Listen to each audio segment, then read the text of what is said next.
ಹೊಡೆದ್ರೆ ಸುಮ್ಮನೆ ಇರ್ತಾರಾ ಹೇಳಿ? ನಮ್ಮ ಇಂಡಿಯಾದಲ್ಲಿ ನಾವೆಲ್ಲ ಒಂದೇ ಅಲ್ವಾ? ಮುಸ್ಲಿಮ್ಸು, ಕ್ರಿಶ್ಚಿಯನ್, ಹಿಂದೂಗಳೆಲ್ಲ ಓಡಾಡ್ಬೋದು. ರಾಜಕಾರಣ ಮಾಡ್ತಿದ್ರ ಅಂತ. ಸಿದ್ದರಾಮಯ್ಯ ಅದೊಂದೇ ಓಟಕ್ಕಾಗಿ ಅವರು ಓಟ್ ರಾಜಕೀಯ ಮಾಡ್ತಾ ಇರೋದು. ಸರ್ ಹೇಳಿ. ರಾಜಕೀಯ ಮಾಡ್ತಾ ಇಲ್ಲ ಅದು. ಸರ್ ಹೇಳೋದಿಲ್ಲ, ನಮ್ಮ ಸ್ನೇಹಿತರಿಗೆ ಹೇಳಿದ್ರಲ್ಲ ಅದೇ ಇರೋದು. ಏನೇ ಆಗಲಿ ದೇಶಾಭಿಮಾನನ ಬಿಟ್ಕೊಡ್ಬಾರ್ದು ಯಾರೇ ಆಗಲಿ. ಅವರು ಈಗ ನಮ್ಮ ಗಂಡು ಮಕ್ಳನ್ನೇ ಹೊಡೆದ್ರಲ್ಲ. 26 ಜನ ಸರ್, ಅದು ಧರ್ಮ ನೋಡಿ ಹೊಡೆದಿದ್ದಾರೆ, ಪ್ಯಾಂಟ್ ಬಿಚ್ಚಿ ನೋಡಿ ಹೊಡೆದಿದ್ದಾರೆ. ಪ್ಯಾಂಟ್ ಬಿಚ್ಚಿ ಹೊಡೆದವ್ರೆ ಅಂಥವ್ರು ನಾವು ಸುಮ್ಮನೆ ಬಿಡ್ಬೇಕಾ ಹೇಳಿ? ಅಲ್ಲ, ಪುಟ್ಟ ಮಕ್ಕಳಿದ್ರೆ ಬಿಟ್ಟಿಲ್ಲ ಅಂತ. ಆಗಿರೋವಾಗ ನಮ್ಮ ದೇಶಕ್ಕೆ ನಾವು ದೇಶಾಭಿಮಾನ ಇರಬೇಕು. ಅದು ಯುದ್ಧ ಆಗಲಿ ಇನ್ನೊಂದಾಗಲಿ ಹೊಡೆದು ನಾವು ತಗೋಬೇಕಾಗುತ್ತೆ. ಹಿಂದೂ ಅನ್ನೋದು ತೋರಿಸ್ಬೇಕು. ಎಷ್ಟು ಜನ ಇದ್ರೆ ಮಾತಾಡಿಸ್ತೀನಿ ಸರ್. ಯುದ್ಧ ಬೇಕಾ ಬೇಡವಾ ಸರ್? ಬೇಕು ಸರ್.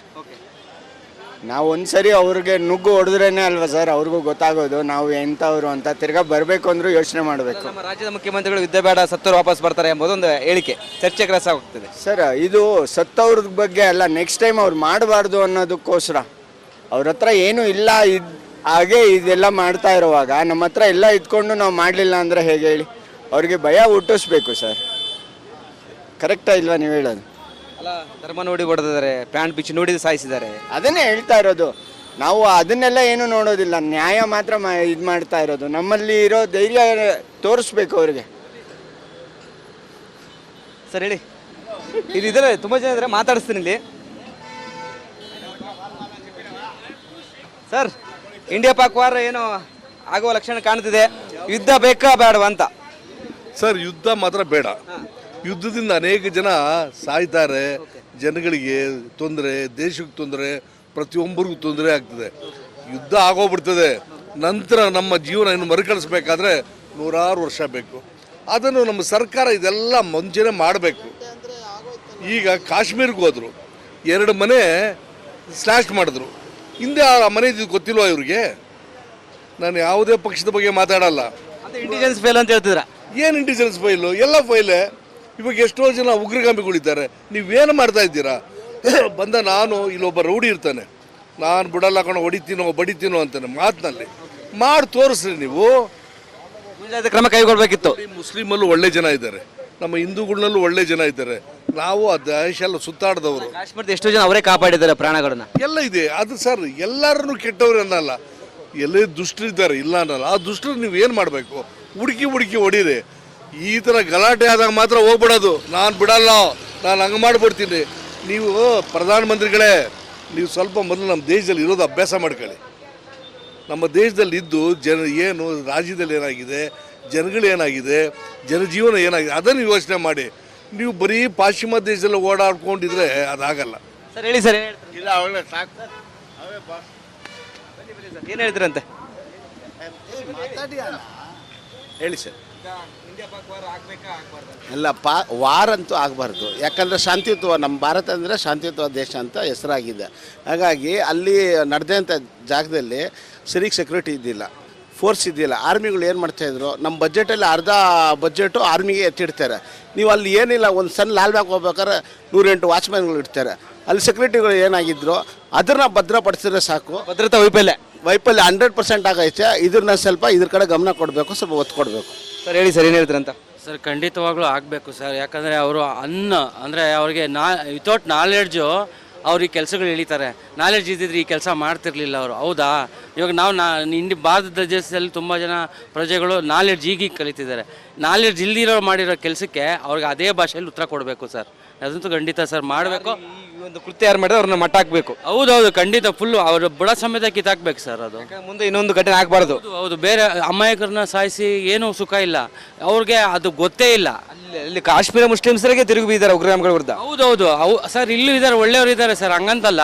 ನೋಡಿ, ಅವ್ರಿಗೆ ಅನ್ಎಜುಕೇಟೆಡ್ ಆಗಿ ಅವ್ರಿಗೆ ಆ ತಲೆ ತುಂಬಿಸಿ ಅವ್ರಿಗೆ ಬೇರೆ ಆ ಉಗ್ರಗಾಮಿನೇ ತಲೆ ತುಂಬಿಸಿದ್ದಾರೆ ಅವರು. ಅಂಥವ್ರು ಮಟಾಶ್ ಮಾಡ್ಬೇಕು. ಪ್ರವಾಸಿಗರಿಂದ ಕಾಶ್ಮೀರ ಎಷ್ಟೋ ಬಡ ಇದರಿಂದ ಹೊಟ್ಟೆ ತುಂಬಿತ್ತು. ಈಗ ನೋಡಿ, ಅಮರನಾಥ ಯಾತ್ರೆ, ಚಾರ್ಧಾಮ್ ಯಾತ್ರೆ ಬರ್ತಿತ್ತು, ಇದರಿಂದ ಯಾರು ಹೋಗ್ತೇ ಇಲ್ಲ ಅಲ್ಲಿ. ಹೌದು ಸರ್, ಈಗ ನೋಡಿ ಎಕನಾಮಿ ಎಲ್ಲ ಎಷ್ಟು ಚೆನ್ನಾಗಿತ್ತು ಕಾಶ್ಮೀರಲ್ಲಿ. ಈಗ ನೋಡಿ ಮತ್ತೆ ಹೋಗೋಕ್ಕೆ ಭಯ ಬೀಳ್ತಾರೆ. ಇಲ್ಲಿಂದ ತುಂಬ ಜನ ಅಲ್ಲಿ ಇನ್ವೆಸ್ಟ್ ಮಾಡೋಕ್ಕೆ ರೆಡಿ ಇದ್ದರು. ಅಂದರೆ ಆ್ಯಪಲ್ ಅದೆಲ್ಲ ಬೆಳೆಯೋದಕ್ಕೆ ಇನ್ವೆಸ್ಟ್ ಮಾಡೋಕ್ಕೆ ರೆಡಿ ಇದ್ರು. ಇವಾಗ ಏನು ಮಾಡೋಕ್ಕಾಗಲ್ಲ. ಈಗ ಅದನ್ನು ಇವಾಗ ನಮ್ಮ ಭಾರತ ಸೈನ್ಯ ಅದನ್ನು ಟೈಟ್ ಮಾಡಿ ಮಾಡ್ತಾರೆ ಸರ್. ನಮ್ಗೆ ಆ ನಂಬಿಕೆ ಇದೆ ಸರ್, ಖಂಡಿತ. ಎಸ್ ಇದಿಷ್ಟು ಸರ್ ಹೇಳಿ, ಈಗ ಇಂಡಿಯಾ ಪಾಕ್ ವಾರ ಆಗ್ಬೇಕಾ ಬೇಡವಾ? ಒಂದು ಕಡೆ ಸಿದ್ದರಾಮಯ್ಯ ಅವರು ಯುದ್ಧ ಬೇಡ 26 ಜನ ವಾಪಸ್ ಬರ್ತಾರೆ ಅಂತ ಒಂದು ಕಡೆ ಹೇಳಿಕೆ ನೀಡಿದ್ದಾರೆ, ಏನು ಹೇಳ್ತಾರೆ ಅಂತ? ವಾರೇನು ಬೇಡ, ಬಟ್ ಏನೋ ಬೇರೆ ಮೆಜರ್ಸ್ ಇದು ಮಾಡ್ತಾ ಇದ್ದಾರಲ್ಲ, ಲೈಕ್ ಡಿಪ್ಲೊಮ್ಯಾಟಿಕ್ ಇದಕ್ಕೆ ಸಂಬಂಧಪಟ್ಟಂಗೆ, ಅದರಲ್ಲಿ ಅವ್ರಿಗೆ ಇದಾದರೆ ಅದೇ ಸಾಕು. ತಕ್ಕ ಪಾಠ ಕಲಿಸ್ಬೇಕು ಅವರಿಗೆ, ಯಾರಿಗೆ ಉಗ್ರಾಮಿಗಳು ಈ ಥರ ಕೃತ್ಯ ಮಾಡಿದ್ದಾರೆ ಅಂತವ್ರ. ಅದು ಖಂಡಿತ ಅದು ಮಾಡ್ತಾರೆ, ಅದೇನು ಅದ್ರ ಬಗ್ಗೆ ಏನು ಇದಿಲ್ಲ. ವಾರ ಅದು ತುಂಬ ಲಾಸ್ ಆಗುತ್ತೆ, ಸುಮಾರು ಒಂದು 10 ವರ್ಷ ಹಿಂದಕ್ಕೆ ಹೋಗುತ್ತೆ ಅಂತ. ಜಸ್ಟ್ ಇವಾಗ ವಾಟರ್ ಟ್ರೀಟಿ ಒಂದು ನಿಲ್ಲಿಸಿದ್ರೆ that is more than enough. ಅದು ಪ್ರತಿಯೊಬ್ಬರಿಗೂ, ಇಡೀ ಪಾಕಿಸ್ತಾನ ಇರೋ ಎಲ್ಲ ಜನಕ್ಕೂ ಅದು ತಟ್ಟುತ್ತೆ. ಅವ್ರ ಪ್ರೆಷರ್ ಆಗ್ತದೆ, ಆ ಗೌರ್ಮೆಂಟ್ ಪಾಲಿಸಿಗಳು ಚೇಂಜ್ ಆಗ್ಬೋದು, ಖಂಡಿತ ಅಲ್ಲ. ಏನು ಹೇಳ್ತಾರೆ ಸರ್? ಈಗ ವಾರ್ ಅಂದರೆ ಮಾಡ್ರನ್ ಎರಾದಲ್ಲಿ military war is not the only war. You have to carry out the diplomatic war. ಈಗ already Pakistan is suffering from financial loss. ನೀವು ಡಿಪ್ಲೊಮ್ಯಾಟಿಕ್ ವಾರಿಂದ you have to break down its. ಅಲ್ಲಿ ಏನಿಲ್ಲ, ಕಳ್ಕೊಳ್ಳೋದು ನಾವೇ ಜಾಸ್ತಿ ಕಳ್ಕೊಂತೀವಿ ಅಂತ ಏನಾದ್ರು ವಾರ ಆಯ್ತು ಅಂದರೆ. ಅಲ್ಲಲ್ಲ, ವಾರ ಆದರೆ ಎಲ್ರಿಗೂ ಲಾಸ್ ಆಗುತ್ತೆ ಸರ್. ಎನಿ ಕಂಟ್ರಿ, ಎಂಥ ಶ್ರೀಮಂತ ರಾಷ್ಟ್ರ, US ಅಂತ ರಾಷ್ಟ್ರಗಳು ವಾರ್ ಮಾಡಿದ್ರು ಕೂಡ ಅವರಿಗೆ ಫೈನಾನ್ಷಿಯಲ್ ಲಾಸ್ ಆಗೇ ಆಗುತ್ತೆ. No country is ready to go for a war now.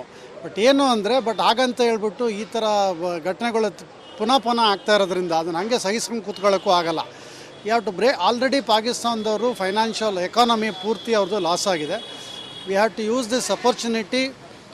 ಬೇರೆ ಯಾವ ಟ್ರೀಟೀಸು ಬ್ರೇಕ್ ಆಗಲಿ ಏನಾಗಲಿ, because we have the global support ನಾವು, ಬಿಕಾಸ್ ನೋ ಬಡಿ ಈಸ್ ನಾವು ಸಪೋರ್ಟಿಂಗ್ ದಿ ಟೆರರಿಸಮ್. ಎಲ್ಲರೂ ಓಪನ್ ಆಗಿ ಬರ್ತಾ ಇದ್ದಾರೆ. ಇಂಥ ನಾವು ಇದನ್ನು ಉಪಯೋಗ ಮಾಡ್ಕೊಂಡು we have to take the other measures. ಈಗ ಡಿಪ್ಲೊಮ್ಯಾಟಿಕ್ ವಾರ್ ಮಾಡಿಬಿಟ್ಟು ಅವ್ರದ್ದು ಎಕಾನಮಿನ ಇನ್ನೂ ಬ್ರೇಕ್ ಡೌನ್ ಮಾಡಿ, ಅಲ್ಲಿ ಏನಾಗುತ್ತೆ, ಅವ್ರ ಜನನೇ ಅವರ ಗೌರ್ಮೆಂಟ್ ಮೇಲೆ ತಿರುಗಿ ಬೀಳೋ ಪರಿಸ್ಥಿತಿ ಬರ್ತಾ ಇದೆ ಈಗ. ಸೊ ಆ ಥರದ್ದು ಮಾಡಿದಾಗ, ಆ ಪ್ರೆಷರ್ ಬಿದ್ದಾಗ ಪಾಕಿಸ್ತಾನದವರು ದೆನ್ ಈ ಟೆರರಿಸಮ್ನ ಸಪೋರ್ಟ್ ಮಾಡೋದನ್ನು ನಿಲ್ಲಿಸ್ತಾರೆ. So we have to go in that mode. That's what I